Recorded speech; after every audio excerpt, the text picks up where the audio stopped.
നമസ്കാരം. ഇന്നലെ ഉച്ച മുതൽ കേരള പോലീസും മാധ്യമങ്ങളുമൊക്കെ മലപ്പുറം താനൂരിൽ നിന്ന് കാണാതായ രണ്ട് മുതിർന്ന സ്ത്രീകളുടെ പുറകിലായിരുന്നു.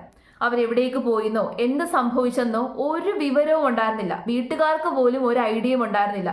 വീട്ടുകാർക്ക് എന്താണ് സംഭവിച്ചത് എന്ന് പോലും അറിയില്ല. അവർ അത്ഭുതപ്പെട്ട് നിൽക്കുകയാണ്. രണ്ടെണ്ണത്തിനെ സ്കൂളിൽ കൊണ്ടുവിട്ടതാണ് എക്സാം എഴുതാൻ വേണ്ടിയിട്ട്. +2 പഠിക്കുവാണ്. എക്സാം എഴുതാൻ വേണ്ടി സ്കൂളിൽ കൊണ്ടുവിട്ടു. കുറച്ച് കഴിഞ്ഞപ്പോഴാണ് മാതാപിതാക്കൾക്ക് അറിയാൻ സാധിച്ചത് ക്ലാസ്സിൽ കയറിയിട്ടില്ല, എക്സാം എഴുതാൻ കയറിയിട്ടില്ല. അതിനുശേഷം ആകെ ബഹളമായി. പോലീസുകാരെ വിവരം അറിയിക്കുന്നു. പിന്നെ പോലീസുകാരുടെ മാധ്യമങ്ങളുടെ നിരന്തരമായിട്ടുള്ള പ്രയത്നത്തിനൊടുവിൽ അവസാനം അവരെ കണ്ടെത്താൻ വേണ്ടി സാധിച്ചു. ആ രണ്ട് മുതിർന്ന സ്ത്രീകളും അതിസാഹസികമായിട്ട് മുംബൈയിലെത്തി. അവരുടെ ഗട്സ് സമ്മതിക്കണം, ധൈര്യം സമ്മതിക്കണം. ഈ ചെറിയ പ്രായത്തിലെ ഇത്രയും ദൂരം സഞ്ചരിക്കുക, അങ്ങനെ ഒരു നഗരത്തിൽ എത്തുക എന്നൊക്കെ പറഞ്ഞു കഴിഞ്ഞാൽ തന്നെ ധൈര്യം വേണം. വല്ലാത്ത ധൈര്യമാണ് ഇപ്പോഴത്തെ കുട്ടികൾക്ക്. ഞാൻ അവരെ മുതിർന്ന സ്ത്രീകളെന്ന് മനഃപൂർവ്വമാണ് കേട്ടോ വിളിച്ചത്. കാരണം അവരുടെ തന്നെ ആഗ്രഹമാണത്. അവർ തന്നെ പറയുന്നു, കുട്ടികളല്ല, ഞങ്ങൾ പ്രായപൂർത്തിയായി 18 വയസ്സാകുന്നു എന്ന് അവർ തന്നെ പറയുന്നു. മാത്രമല്ല, കുട്ടികൾ ചെയ്യുന്ന പ്രവൃത്തി അല്ലല്ലോ അവർ ചെയ്തത്. അപ്പം നമുക്കവരെ മുതിർന്ന സ്ത്രീകൾ എന്ന് തന്നെ വിളിക്കാം. അപ്പം അവർ പറയുന്നത് അവരുടെ വീട്ടിൽ വലിയ പ്രശ്നമാണ്, മാതാപിതാക്കൾ ഫ്രീഡം കൊടുക്കുന്നില്ല, മാതാപിതാക്കൾ ഒട്ടും അഡ്ജസ്റ്റ് ചെയ്യാൻ പറ്റുന്ന മാതാപിതാക്കൾ അല്ലെന്നൊക്കെയാണ് അവർ പറയുന്നത്. ഇപ്പോഴത്തെ കുട്ടികളുടെ ഒരു പ്രശ്നമാണ്. അവരെ വഴക്ക് പറയുകയോ എന്തെങ്കിലും ചെയ്തു കഴിഞ്ഞാൽ അവർക്ക് പിന്നെ വലിയ പ്രശ്നമാണ്, വലിയ കെറുവാണ്. പണ്ടൊക്കെ നമ്മുടെ മാതാപിതാക്കൾ നമ്മളെ എങ്ങനെയാണ് വളർത്തിക്കൊണ്ട് വന്നത് എന്നുള്ളത് നമുക്കറിയാം. വഴക്ക് പറയേണ്ടടുത്ത് വഴക്ക് പറയുമായിരുന്നു. എല്ലാ കാര്യങ്ങളും പ്രൊവൈഡ് ചെയ്ത് എല്ലാ സംരക്ഷണവും ഒരുക്കി അവരെ ഇത്രയും വളർത്തി വലുതാക്കുന്ന മാതാപിതാക്കൾക്ക് അവരോടൊരു വഴക്ക് പറയാൻ പോലും ഉള്ള അവകാശമില്ലേ? അങ്ങനെ എന്തെങ്കിലും പറഞ്ഞ ഉടനെ വീട്ടുകാരോട് പിന്നെ വെറുപ്പാണ്, വീട്ടുകാർ പിന്നെ അന്യരാണ്, ഇറങ്ങി അങ്ങ് പോവുകയാണ്. എന്ത് ധൈര്യത്തിലാണ് മുംബൈയിലൊക്കെ പോകുന്നത്? ആ നഗരത്തെക്കുറിച്ചും അവിടെ നടക്കുന്ന പല കാര്യങ്ങളെക്കുറിച്ചും നമുക്കറിയാം. അവിടെ ഒട്ടും സേഫ് അല്ല നമുക്കറിയാം. ഇപ്പം കേരളവും സേഫ് അല്ല, എങ്ങും സേഫ് അല്ല. ഒറ്റയ്ക്ക് പോകുന്ന രണ്ട് പെൺകുട്ടികൾക്ക് എങ്ങും സേഫ് അല്ല. ആ ഒരു സാഹചര്യത്തിൽ ഒരു ഉറപ്പുമില്ലാതെ അങ്ങ് ഇറങ്ങി തിരിച്ചേക്കുകയാണ്. എന്നിട്ട് ഇവരെ കണ്ടെത്തിയപ്പോൾ മുംബൈയിലുള്ള കുറേ മലയാളി സന്നദ്ധ സംഘടനയിൽപ്പെട്ട ആൾക്കാരുണ്ടല്ലോ, അവരിൽ ഒരാൾ ഈ പെൺകുട്ടിയെ വിളിച്ചു. പെൺകുട്ടിയെ വിളിച്ചപ്പോൾ തിരിച്ച് വീട്ടിലേക്ക് പോകുന്നില്ലെന്നാണ് പറയുന്നത്. പിന്നെ ഇവളുമാരെങ്ങനെ ജീവിക്കുമെന്നാണ്. +2 പോലും പാസ്സായിട്ടില്ല, എക്സാം പോലും എഴുതാതെയാണ് പോയേക്കുന്നത്. പിന്നെ ഇവളുമാരെങ്ങനെ ജീവിക്കാനാണ് ഉദ്ദേശിച്ചേക്കുന്നത്? വീട്ടിൽ തിരിച്ചു പോകാതെ ഇവരെ ആര് നോക്കുമെന്നാണ് വിചാരിച്ചത്? ഇതൊക്കെ കുട്ടിക്കളിയാണെന്ന് വിചാരിച്ചോ? പക്ഷെ ഇവളുമാരുടെ കയ്യിൽ പൈസ ഉണ്ടായിരുന്നു. അത് എവിടെ നിന്നാണെന്ന് ഇനി കണ്ടെത്തേണ്ടിയിരിക്കുന്നു. ഇതിനകത്ത് കുറേയൊക്കെ എന്തൊക്കെയോ ഒരു അവ്യക്തതകളുണ്ട്. അപ്പം ഏതായാലും ഇവരെ വിളിച്ചപ്പോൾ ഉള്ള ആ ഒരു കോൾ റെക്കോർഡുണ്ട്, അത് നമുക്കൊന്ന് കേട്ടു നോക്കാം. 17 വയസ്സ് പ്രായമുള്ളതാണ്. അപ്പോൾ നിങ്ങൾ രണ്ട് പെൺകുട്ടികളാണ്, അതുകൊണ്ട് നിങ്ങൾക്ക് എന്തെങ്കിലും ഹെൽപ്പ് വേണോ, അതിനുവേണ്ടി വിളിച്ചത് താങ്കൾ കേട്ടോ. അതിൽ കൊടുത്ത വയസ്സല്ല ഞങ്ങളത്. എത്ര വയസ്സുണ്ട് ഇപ്പം? ഞങ്ങൾക്ക് 17 കഴിഞ്ഞ് 18 വയസ്സായി. പക്ഷെ അവര് ഞങ്ങൾ കിട്ടാൻ വേണ്ടിട്ട് അതിൽ അങ്ങനെ കൊടുത്തതാണ്. ഓ അത് ശരി, അത് ശരി. നിങ്ങൾ +1 +2 നമ്മളെ? ഞങ്ങൾ +2 കഴിഞ്ഞിപ്പോ. +2 കഴിഞ്ഞല്ലേ? അവര് ഇപ്പൊ നമ്മളെ വീട്ടുകാരായാലും എവിടെ കൊടുക്കണമെങ്കിൽ അങ്ങനെ തന്നെ കൊടുക്കല്. അവര് ഇപ്പൊ എന്ത് പ്രശ്നം വരികയാണെങ്കിലും അങ്ങനെ തന്നെയാണ്. അതെ അതെ അതെ അതെ. എന്തായാലും ഞങ്ങൾ വീട്ടുകാർക്ക്, ഞങ്ങൾ ഇപ്പൊ സാർമാരായാലും അങ്കിളായാലും സംസാരിച്ച് ഞങ്ങൾ വീട്ടുകാർ ഓക്കെ ഞങ്ങൾ അങ്ങനെ ഏറ്റോളം ഇങ്ങനെ ഏറ്റോളം എന്ന് പറയും. പക്ഷെ കുറച്ച് കാലം കഴിഞ്ഞ് ഒരു ആഴ്ച അല്ലെങ്കിൽ 2-3 ദിവസം വരെ നിങ്ങൾ പറഞ്ഞ അതേ ഇതിൽ നിൽക്കും അവര്. കേട്ടില്ലേ? ഇത്രയും നാളും വളർത്തി വലുതാക്കിയ വീട്ടുകാര് വെറും അന്യരാണ് എന്നുള്ള ആ ഒരു രീതിയിലാണ് അവർ സംസാരിക്കുന്നത്. അന്യരാണ്, അവരാരുമല്ല, വെറും സ്ട്രേഞ്ചേഴ്സ് ആണ്. ആ അച്ഛന്മാരെ കണ്ടപ്പോൾ സങ്കടമാണ് വന്നത്. വളരെ സാധാരണ കുടുംബത്തിൽ ജനിച്ച രണ്ട് കുട്ടികൾ, സാധാരണക്കാരായിട്ടുള്ള അച്ഛന്മാർ.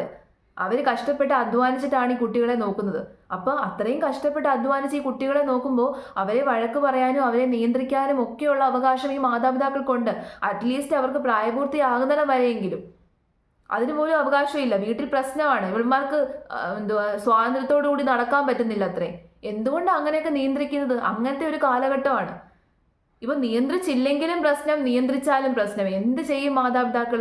ആ ഒരു അവസ്ഥയാണ്. ഇതൊക്കെ കാണുമ്പോൾ ശരിക്കും പറഞ്ഞു കഴിഞ്ഞാൽ പേടിയാണ് തോന്നുന്നത്. ഞാൻ പറഞ്ഞില്ലേ, എനിക്കൊരു റിയൽ ലൈഫ് ഇൻസിഡന്റ് ഉണ്ടെന്ന്, ഞാൻ നേരിട്ട് എക്സ്പീരിയൻസ് ചെയ്തത്. അതെന്താണെന്ന് ചോദിച്ചു കഴിഞ്ഞാൽ, ഒരു 9 വർഷം മുമ്പ് ഇതേപോലെ സിമിലർ ആയിട്ടുള്ളൊരു സംഭവം ഉണ്ടായിട്ടുണ്ട്. അന്ന് വലിയ വാർത്തയായിരുന്നു. പക്ഷെ ഇത്രയൊന്നും സോഷ്യൽ മീഡിയ ഡിസ്കഷൻ ഇല്ലല്ലോ.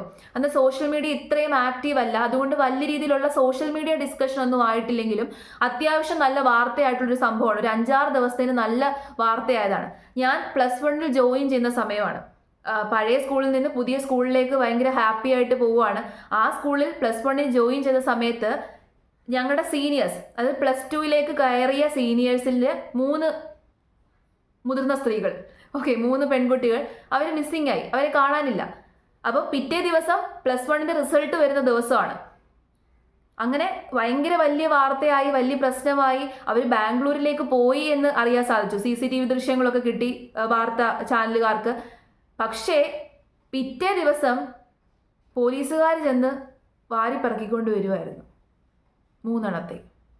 അവർക്ക് എന്ത് സംഭവിച്ചു എന്നുള്ളത് ഇതുവരെയും അറിയില്ല. ഇപ്പം 9 വർഷമായി. അതിനകത്ത് കുറേ അവ്യക്തതകളൊക്കെ ഉണ്ട്. ആരുടെയൊക്കെ ഇൻവോൾവ്മെന്റ് ഉണ്ടായിരുന്നു എന്ന് പറയുന്നുണ്ടായിരുന്നു. അന്ന് 15-16 വയസ്സേ ഉള്ളൂ എനിക്ക്. അതുകൊണ്ട് എനിക്ക് ഡീറ്റെയിൽഡ് ആയിട്ട് കാര്യങ്ങൾ അറിയത്തില്ല. മാധ്യമങ്ങളും വലിയ ഡീറ്റെയിൽസ് ഒന്നും പുറത്തു വിട്ടില്ല. പക്ഷെ എന്തൊക്കെയോ അവ്യക്തതകൾ ഉണ്ടായിരുന്നു. പെട്ടെന്നൊരു സുപ്രഭാതത്തിൽ ആ കേസ് തന്നെ ക്ലോസ് ചെയ്തു.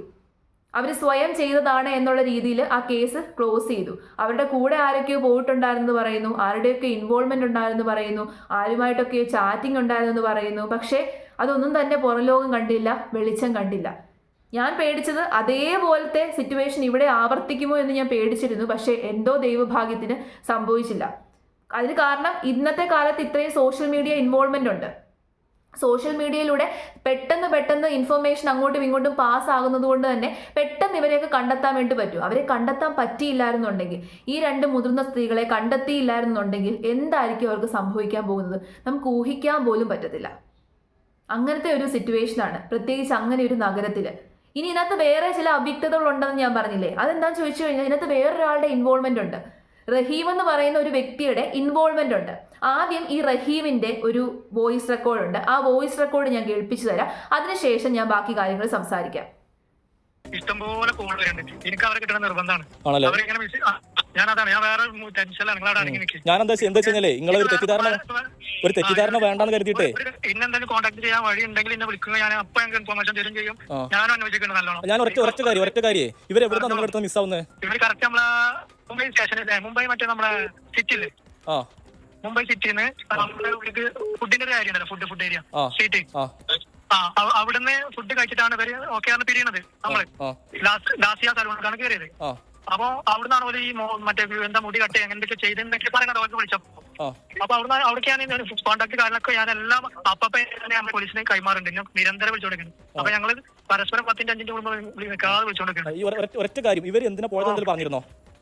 ഇവര് വീട്ടിലെന്തോ ടെൻഷൻ പ്രശ്നം കാര്യങ്ങളെല്ലാം പറയുന്നത്. ഈ പറയുന്ന ഇയാളെ ഒന്ന് സൂക്ഷിക്കണം. കാരണം ആ 2 പേരും ഒറ്റയ്ക്കല്ല പോയത്, ഇയാളുടെ ഒപ്പമാണ് പോയത്. ഇയാളാണ് കൊണ്ടുപോയത്. ആ 2 എണ്ണത്തിനെയും കോഴിക്കോട് റെയിൽവേ സ്റ്റേഷനിൽ നിന്ന് ട്രെയിൻ കയറ്റി മുംബൈയിൽ വരെ കൊണ്ടെത്തിച്ച് അതുങ്ങൾക്ക് സെക്കൻഡ് ഹാൻഡ് ഫോണും എടുത്തു കൊടുത്ത് സലൂണിൻ്റെ ഒരു ദൃശ്യങ്ങളൊക്കെ കണ്ടല്ലോ, ഈ ഇവളുമാരും മുടി മുറിക്കുന്ന ദൃശ്യങ്ങൾ. ആ സലൂണിൽ ചെല്ലുന്നിടം വരെ ഇയാളൊപ്പം ഉണ്ടായിരുന്നു. അതിനുശേഷമാണ് ഇയാൾ പറയുന്നത് ഇയാളുടെ കയ്യിൽ നിന്ന് അവരെ നഷ്ടപ്പെട്ടു, ഇയാളുടെ അടുത്തു നിന്ന് അവർ വേറെ വഴിക്ക് പോയി എന്ന്.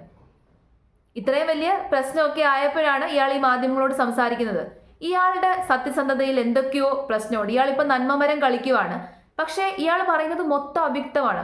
ഇയാൾ അവരുടെ ഇൻസ്റ്റഗ്രാം ഫ്രണ്ടാണ്, വെറും സുഹൃത്ത്, സ്ട്രേഞ്ചർ എന്ന് വേണമെങ്കിൽ പറയാം. പക്ഷേ ഇൻസ്റ്റഗ്രാമിലൂടെ പരിചയപ്പെട്ടതാണെങ്കിലും ഭയങ്കര ആത്മബന്ധമാണെന്നാണ് പറയുന്നത്. എന്നിട്ട് ഇവളുമാർ പറഞ്ഞു അത്രേ, വീട്ടിൽ നിൽക്കാൻ പറ്റത്തില്ല, വീട്ടിൽ നിന്ന് പോവുകയാണ്, ഞങ്ങൾക്ക് യാത്ര പോകണം, ഞങ്ങൾ മുംബൈയിൽ പോവുകയാണെന്നൊക്കെ ഇയാളോട് പറഞ്ഞു. എന്നിട്ട് ഇയാൾ അവരെ പിന്തിരിപ്പിക്കാനൊക്കെ ശ്രമിച്ചു. പക്ഷെ പിന്തിരിയുന്നില്ല എന്ന് കണ്ടപ്പോൾ ഒറ്റയ്ക്ക് പോകണ്ടല്ലോ എന്ന് വിചാരിച്ചിട്ട് അവളുമാരുടെ ഒപ്പം പോയതാണത്രേ. എന്നിട്ട് അവളുമാരെ കോഴിക്കോട് നിന്ന് ട്രെയിൻ കയറ്റി നേരെ അവിടേക്ക് പോകുന്നു, മുംബൈ പോകുന്നു, അവർക്ക് സെക്കൻഡ് ഹാൻഡ് ഫോൺ എടുത്തു കൊടുക്കുന്നു. എന്നിട്ട് ഇപ്പോൾ വലിയ നന്മമരം കളിച്ച് ഞാൻ പോലീസുകാർക്ക് എല്ലാ ഇൻഫർമേഷനും പാസ് ചെയ്തിട്ടുണ്ട്, ഞാനും അവരെ അന്വേഷിച്ചുകൊണ്ടിരിക്കുകയാണ്, എനിക്കും അവരെ കണ്ടെത്തേണ്ടത് അത്യാവശ്യമാണ് എന്ന് വലിയ നന്മമരം കളിക്കുന്നു. നിങ്ങൾക്ക് എന്തെങ്കിലും ഒരു ഇത് തോന്നിയോ? എനിക്ക് ഫുൾ അവ്യക്തതയാണ് തോന്നുന്നത്. അയാളുടെ സത്യസന്ധതയിൽ എനിക്ക് എന്തൊക്കെയോ കുറേ ചോദ്യം ചെയ്യാനുണ്ട്. എനിക്ക് ഫുൾ സംശയമാണ് തോന്നുന്നത്. അയാൾ അത്ര നല്ല സത്യസന്ധനായിരുന്നു എന്നുണ്ടെങ്കിൽ ഇങ്ങനെ 2 ഇവളുമാരെ ഇത് നേരത്തെ ഇയാളോട് പറയുമ്പോൾ തന്നെ അവരെ അവിടെ അനുനയിപ്പിച്ചിരുത്തിയിട്ട് നമ്മുടെ പോലീസിനെ എന്തുകൊണ്ട് വിവരം അറിയിച്ചില്ല ഇയാൾ? അത്ര സത്യസന്ധനാണെന്നെങ്കിൽ ഇത്രയും സമയം അയാൾക്കുണ്ടായിരുന്നു. ഇവരുടെ കൂടെ ട്രെയിൻ കയറി മുംബൈയിൽ ചെല്ലുന്ന അത്രയും സമയം അയാൾക്കുണ്ടായിരുന്നു. അയാൾ അറിയിച്ചില്ലല്ലോ, ഡയറക്റ്റായിട്ട് കോണ്ടാക്ട് ചെയ്യാമായിരുന്നല്ലോ പോലീസുകാരെ. അപ്പോൾ അയാളുടെ ആ ഒരു അയാൾ എന്തൊക്കെയോ ഇൻവോൾവ്മെന്റ് ഉണ്ടെന്ന് എനിക്ക് തോന്നുന്നു. പിന്നെ വലിയ രീതിയിൽ വാർത്തയായി സോഷ്യൽ മീഡിയയിലൂടെയൊക്കെ തന്നെ ഇവരുടെ ചിത്രങ്ങളൊക്കെ സ്പ്രെഡ് ആകാൻ തുടങ്ങിയപ്പോഴായിരിക്കണം ഒരു പക്ഷേ ഇയാൾ ആ പെൺകുട്ടികളോട് വേറെ വഴിക്ക് പോകാൻ പറഞ്ഞത്. തിരിച്ചു വന്നിട്ട് നല്ല രീതിയിലൊന്ന് ചോദ്യം ചെയ്തു കഴിഞ്ഞാൽ മനസ്സിലാക്കാവുന്നതേ ഉള്ളൂ. ആദ്യം പിടിച്ച് ചോദ്യം ചെയ്യേണ്ടത് ഈ റഹീം എന്ന് പറഞ്ഞ അവനെയാണ്. പ്രായപൂർത്തിയാകാത്ത രണ്ടെണ്ണത്തെയും കൊണ്ട് പോയേക്കാണ്, വലിയ നന്മമരം കളിച്ച്, സുഹൃത്താണത്രേ. അപ്പം ഇതുപോലെയുള്ള ഒരുപാട് ആൾക്കാരുടെ ഇൻവോൾവ്മെന്റ് ഇത്തരം കേസുകളിലുണ്ട്. ഇങ്ങനെ വീട് വിട്ട് ചാടാൻ നോക്കിയിരിക്കുന്ന ആൾക്കാരെ തന്നെ വല വിരിച്ച് കുറേ എണ്ണം ഉണ്ട് ഇൻസ്റ്റഗ്രാമിലും സോഷ്യൽ മീഡിയ അക്കൗണ്ടുകളിലൊക്കെ തന്നെ. നമുക്കറിയത്തില്ല, ആരെയും വിശ്വസിക്കാൻ പറ്റാത്തൊരു കാലമാണ്. അപ്പോൾ ചിലപ്പോൾ ഇയാളും കൂടി ആയിരിക്കും ഫോഴ്സ് ചെയ്തിട്ടുള്ളത്. മെസ്സേജുകളും അങ്ങനത്തെ പ്രൂഫുകളും ഒന്നും കാണത്തില്ല. എന്തായാലും ഇത് നോർമൽ ആയിട്ടുള്ളൊരു കേസാണ് എന്ന് പറഞ്ഞുകൊണ്ട് ഒരിക്കലും തള്ളിക്കളയാൻ പറ്റത്തില്ല. ഇത് തിരിച്ചു വന്നതിന് ശേഷവും എന്താണ് എന്നുള്ളത് കൃത്യമായിട്ട് അന്വേഷിച്ച് കണ്ടെത്തിയെങ്കിൽ മാത്രമേ ഇതിനകത്തുള്ള പല ഇൻവോൾവ്മെന്റും കണ്ടെത്താൻ പറ്റത്തുള്ളൂ. ഇത് നോർമൽ ആയിട്ടുള്ളൊരു കേസല്ല. 2 പെൺകുട്ടികൾ നോർമലായിട്ട് വീട് വിട്ട് ഇറങ്ങിയ കേസല്ല. അങ്ങനെയാണെന്നുണ്ടെങ്കിൽ അതിനകത്ത് വേറൊരാളുടെയും ഇൻവോൾവ്മെന്റ് ഉണ്ടാവത്തില്ല. പക്ഷെ ഇതിനകത്ത് എക്സ്റ്റേണൽ ആയിട്ട് ഒരാളുടെ ഇൻവോൾവ്മെന്റ് ഉണ്ട്, റഹീം എന്ന് പറയുന്ന ഒരു വ്യക്തിയുടെ ഇൻവോൾവ്മെന്റ് ഉണ്ട്. അപ്പോൾ അതെന്താണെന്നുള്ളത് കൃത്യമായിട്ട് കണ്ടെത്തിയേ പറ്റത്തുള്ളൂ.